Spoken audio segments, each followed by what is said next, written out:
ರಾಜಿ ಇಲ್ಲ ಮುಲಾಜಿಲ್ಲ ಇರೋದು ರಾ ಮಾತ್ರ. ನಾನು ನಿಮ್ಮ Raghava Surya. Welcome to Ashwavega 1 PM news. ಹಾಗಾದರೆ ಈ 1 PM ನ್ಯೂಸ್ನ ಮೊದಲ ಸುದ್ದಿ ಏನು? ಈಗ ನಿಮಗೆ ಒಂದಿಷ್ಟು ಗೊಂದಲ ಗೋಜಲು ಆಗಿದೆ. ಬರೀ ನಿಮಗಷ್ಟೇ ಅಲ್ಲ, ರಾಜಕೀಯ ಪಡಸಾಲೆಯಲ್ಲಿ ಆಗಿದೆ, ಆಡಳಿತ ಪಕ್ಷದಲ್ಲೂ ಆಗ್ತಾ ಇದೆ, ವಿಪಕ್ಷದಲ್ಲೂ ಆಗ್ತಾ ಇದೆ. ಹಾಗಾದರೆ what is the news? What is the story? This is the story, this is the matter. Nagendra ರಾಜೀನಾಮೆ ಬಹುತೇಕ ಖಚಿತ ಅಂತ ಸದ್ಯದ ಬೆಳವಣಿಗೆ. ಐ ವಿಲ್ ರಿಪೀಟ್, ಸದ್ಯದ ಬೆಳವಣಿಗೆ. ಮುಂದಿನ ಕ್ಷಣದಲ್ಲಿ ಏನಾಗುತ್ತೆ ವಿ ಡು ನಾಟ್ ನೋ. ಸಿಕ್ಕೇ ಬಿಡ್ತಾ ನಾಗೇಂದ್ರ ರಾಜೀನಾಮೆಯ ಬಿಗ್ ಹಿಂಟ್. ಖುದ್ದು ಮುಖ್ಯಮಂತ್ರಿನೇ ಕೊಟ್ರ ಬಿಗ್ ಕ್ಲೂ.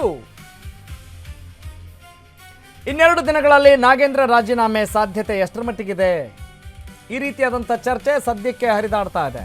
ಹಾಗಾದ್ರೆ ಮುಖ್ಯಮಂತ್ರಿ DK ಶಿವಕುಮಾರ್ ಹೇಳಿದ್ದಾದ್ರೂ ಏನ್ರಿ?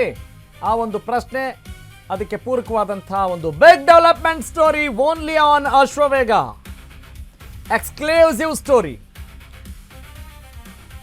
ಇತ್ತೀಚೆಗೆ ತಾವು ಗಮನಿಸಿದ್ದೀರಿ, ಮುಖ್ಯಮಂತ್ರಿ DK ಶಿವಕುಮಾರ್ ಯಾವ ರೀತಿಯಾದಂಥ ಸವಾಲುಗಳನ್ನು ಎದುರಿಸ್ತಾ ಇದ್ದಾರೆ. ಬರೀ ಬಾಣಗಳನ್ನು ಬಿಡ್ತಾನೆ ಇದ್ದಾರೆ. ಎದುರಾಳಿ ಪಕ್ಷಗಳ ಆ ಅಸ್ತ್ರಗಳಿಗೆ ಪ್ರತ್ಯಸ್ತ್ರ ಹೂಡೋದ್ರಲ್ಲೇ ನಿರತರಾಗಿದ್ದಾರಾ ಅನ್ನುವ ಪ್ರಶ್ನೆ ಕಾಡ್ತಾ ಇದೆ. ಅದನ್ನು ಬಿಟ್ಟು ಬೇರೆ ಏನಾಗ್ತಾ ಇಲ್ಲ. ಸದನದಲ್ಲೂ ನೋಡಿದ್ವಿ ಅದೇ ಕದನ. ಸಂಪುಟ ಬಂದರೆ ಅದೇ ಸಂಕಟ. ಅಧಿವೇಶನ ಅಂತ ಹೇಳಿದರೆ ಅದು ಬರೀ ಹೆಸರಿಗಷ್ಟೇ. ಯಾವುದೇ ಆರೋಗ್ಯಕರ ಚರ್ಚೆ ಆಗಲೇ ಇಲ್ಲ. ಅಸಲಿಗೆ ಚರ್ಚೆ ಅನ್ನೋದೇ ನಡೆದಿಲ್ಲ ರೀ. ಇಂಥ ಒಂದು ಪರಿಸ್ಥಿತಿ ನಿರ್ಮಾಣವಾಗಿದೆ. ಇದರಲ್ಲಿ ಈಗ ರಾಜೀನಾಮೆ ಅವ್ರು ಕೊಡ್ತಾರಾ ಕೊಡಲ್ವಾ, ಹೀಗೆ ಹಲವು ದಿನಗಳ ಕಾಲ ಮುಂದೂಡ್ಕೊಂಡು ನೆಕ್ಸ್ಟ್ ಎಲೆಕ್ಷನ್ನು ಬಂದುಬಿಡುತ್ತೆ. ಆವಾಗ ನಾವು ಆ ಡೆವಲಪ್ಮೆಂಟ್ ಮಾಡ್ತೀವಿ, ಈ ಡೆವಲಪ್ಮೆಂಟ್ ಮಾಡ್ತೀವಿ. ಹೀಗೆ ಅದಿಂದ ಅಹಂವರೆಗೂ ಕೂಡ ತಮ್ಮ ಅಹಂ ಜಾಸ್ತಿ ಆಗುತ್ತೆ. ಬಿಟ್ಟರೆ ಇಲ್ಲಿ ಯಾವ ಡೆವಲಪ್ಮೆಂಟ್ ಆಗ್ತಾ ಇಲ್ಲ ಅನ್ನೋದು ಒಬ್ಬ ಪ್ರಜೆಯ, ನಾಗರಿಕನ ಮನದಾಳದ ಮಾತಾಗಿದೆ. ಈ ನಡುವೆ ಮತ್ತೊಂದು ಬಿಗ್ ಬ್ರೇಕಿಂಗ್ ಅಪ್ಡೇಟ್. ನಾಗೇಂದ್ರ ರಾಜೀನಾಮೆ ಬಗ್ಗೆ ರಾಜಕೀಯ ವಲಯದಲ್ಲಿ ಬಹಳ ದೊಡ್ಡ ಮಟ್ಟದ ಚರ್ಚೆ ನಡೀತಾನೇ ಇದೆ.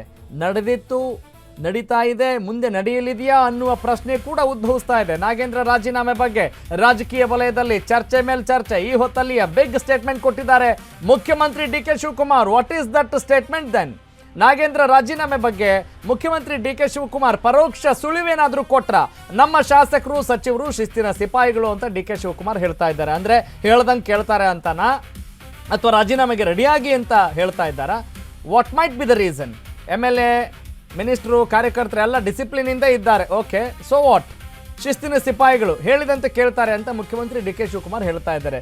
What is the reason behind this statement ಅನ್ನುವ ಪ್ರಶ್ನೆ ಈಗ ಉದ್ಭವಿಸ್ತಾ ಇದೆ. ಈಗ ಈ ಮೂಲಕ ಕೇಳಿದರೆ ನಾಗೇಂದ್ರ ರಾಜೀನಾಮೆ ಕೊಡ್ತಾರೆ ಅಂದ್ರೆ DK ಅನ್ನುವ ಪ್ರಶ್ನೆ ಉದ್ಭವಿಸ್ತಾ ಇದೆ. ಹಾಗಾದರೆ ಏನು ಶಿಸ್ತಿನ ಸಿಪಾಯಿಗಳು ಅಂತ ಹೇಳ್ತಾ ಇದ್ದಾರಲ್ಲ, ಅಂದರೆ ಇಲ್ಲಿವರೆಗೂ ಇರಲಿಲ್ಲ ಅಂತನಾ? ಈ ಪ್ರಶ್ನೆ ಯಾಕೆ ಉದ್ಭವಿಸ್ತಾ ಇದೆ ಅನ್ನೋದ್ರ ಅರ್ಥ ಮಾಡ್ಕೊಳ್ಳೋಣ DK ಶಿವಕುಮಾರ್ ಅವರ ಮಾತಿನ ಮೂಲಕ. Yes, let's have a look.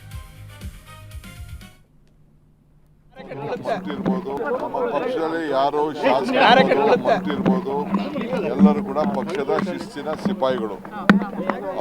All those who are in the party, either is a worker or MLA or a minister, all of them are very discipline soldier of the party.